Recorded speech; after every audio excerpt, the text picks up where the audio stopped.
Larunbatean, Lyon herria atzean utzi eta Poitierako bidea hartu genuen.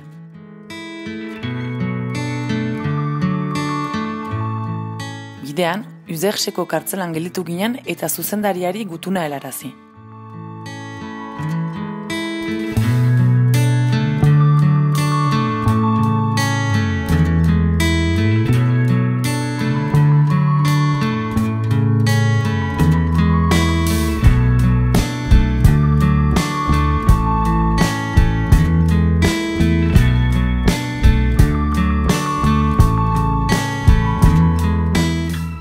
Atzo, Poitierko lehen eguna izan genuen.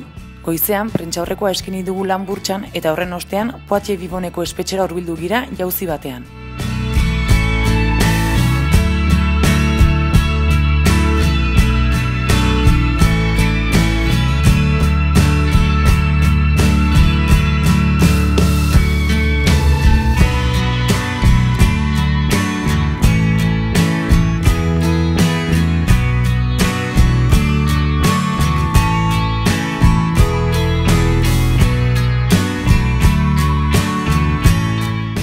Arratsaldean, Vivoneko herriko etxera joan gira auzapezarekin biltzeko.